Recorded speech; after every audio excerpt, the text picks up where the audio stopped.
Hello बच्चों, आज मैं बात कर रहा हूँ ट्वेल्थ का इम्पॉर्टेंट चैप्टर जो जेई मेन के लिए और नीट के लिए बहुत इम्पॉर्टेंट है, इलेक्ट्रिक चार्जेज एंड फील्ड्स। तो याद रखें, इलेक्ट्रिक फील्ड से यहाँ पर क्वेश्चन रहेगा।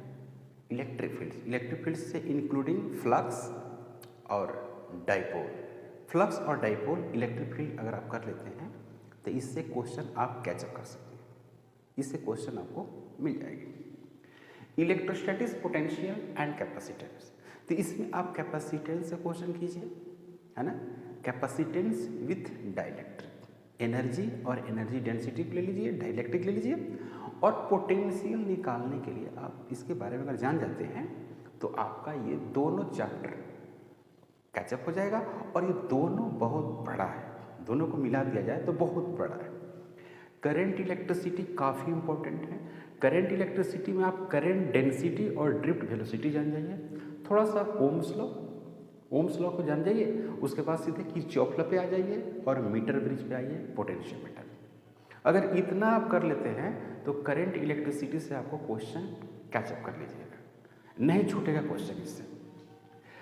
मूविंग चार्जेज एंड मैग्नेटिज्म, तो मूविंग चार्जेज एंड मैग्नेटिज्म में सीधे आइए आप पहले motion of charge particle in uniform magnetic field. अगर मैग्नेटिक फील्ड के दिशा में मोशन होगा तो उसका पाथ कैसा होगा, स्ट्रेट लाइन होगा। अगर परपेंडिकुलर होगा तो सर्कुलर होगा, तो मोमेंटम क्या होगा, रेडियस क्या होगा, काइनेटिक एनर्जी क्या होगी, टाइम पीरियड क्या होगा, फ्रीक्वेंसी क्या होगा, इस तरह की बातें कर लेंगे। ओके, उसके बाद सीधे आ जाइए बॉयड-सबार्ट लॉ में। बॉयड-सबार्ट लॉ में मैग्नेटिक फील्ड निकालने वाली जो बात आती है, सर्कुलर का सेंटर पर क्या होगा, हाफ का क्या होगा, इन्फिनाइटली लॉन्ग वायर का क्या होगा, फाइनाइट वायर का क्या होगा। दो पैरेलल वायर रहेंगे तो उसके बीच फोर्स कैसा लगेगा, सेम डायरेक्शन में रहेगा तो क्या फोर्स होगा, अपोजिट डायरेक्शन में क्या रहेगा, फोर्स होगा। ये पढ़ लीजिए और आप पढ़ लीजिए टॉर्क, आपका क्वेश्चन यहाँ से मिल जाएगा। एम्पियर सर्कुलर लॉ भी पढ़ना है ना, तो क्वेश्चन आपको मिल जाएगा और इसमें ज़्यादा दिमाग लगाने की ज़रूरत नहीं है।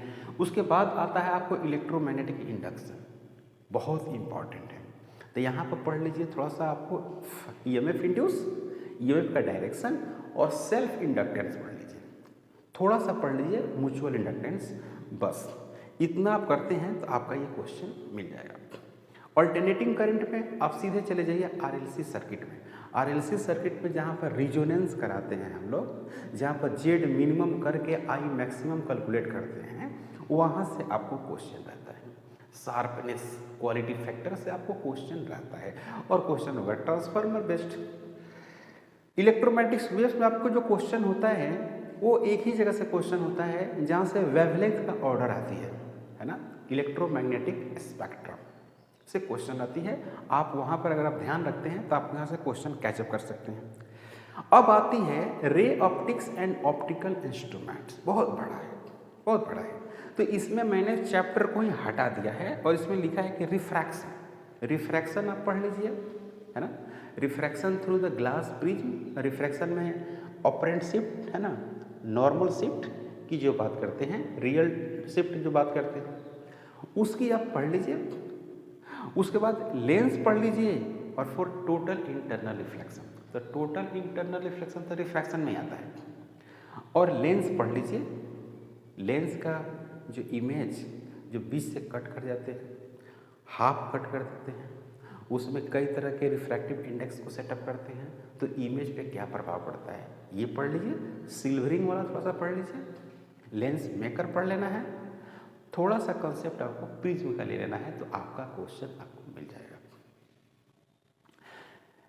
ये वेव ऑप्टिक्स में दो जगह से ही क्वेश्चन आता है। इंटरफेरेंस जहाँ पे इंटेंसिटी और एम्पलीट्यूड का जो रिलेशन होता है, कंस्ट्रक्टिव इंटरफेरेंस जहाँ पर मैक्सिमम एम्पलीट्यूड मैक्सिमम इंटेंसिटी होती है, डिस्ट्रक्टिव इंटरफेरेंस जहाँ पर मिनिमम एम्पलीट्यूड और मिनिमम इंटेंसिटी होती है, और दूसरा है यंग्स डबल स्लिट एक्सपेरिमेंट, जिसमें fringe width, position of fringe width, bright का डार्क का, जब उसको लिक्विड में अगर किसी दूसरे मीडियम में उसको रख देते हैं तो क्या प्रभाव पड़ेगा, फ्रिंग विथ क्या प्रभाव पड़ेगा, ये सारी चीज़ें आपको पढ़नी। अगर आप पढ़ते हैं तो आपका क्वेश्चन मिल जाएगा। Dual nature of matter and radiation, यहाँ पर आइंस्टीन का फोटो इलेक्ट्रिक इफेक्ट पढ़ लीजिए, डी ब्रॉगली पढ़ लीजिए, आपको क्वेश्चन मिलेगा। एटम्स में आप रेडियस पढ़ लीजिए, एनर्जी पढ़ लीजिए और बोर्स का कंसेप्ट पढ़ लीजिए, हाइड्रोजन स्पेक्ट्रम सफिशिएंट। न्यूक्लियाई में radius of nucleus, density of nucleus, energy, mass defect, binding energy per nucleon अगर पढ़ लेते हैं, और रेडियो एक्टिविटी में सीधे आप चले जाइए परसेंटेज वाला में और हाफ लाइफ पीरियड में आपका क्वेश्चन यहाँ से मिल जाएगा। सेमीकंडक्टर में आपको n type, p type semiconductor पढ़ लीजिए, डायोड पढ़ लीजिए, डायोड का सर्किट पढ़ लीजिए, सर्किट में कैसे हम लोग करंट को सोल्व निकालते हैं वो पढ़ लीजिए, और लॉजिक गेट पढ़ लीजिए, आपको क्वेश्चन यहाँ से मिल जाएगा। 12th का कम समय में सबसे बेहतर तरीका मैंने बताया है तैयारी करने का। अगर आप हमारे चैनल पर नए हैं प्लीज़ सब्सक्राइब करें, शेयर करें। Thank you.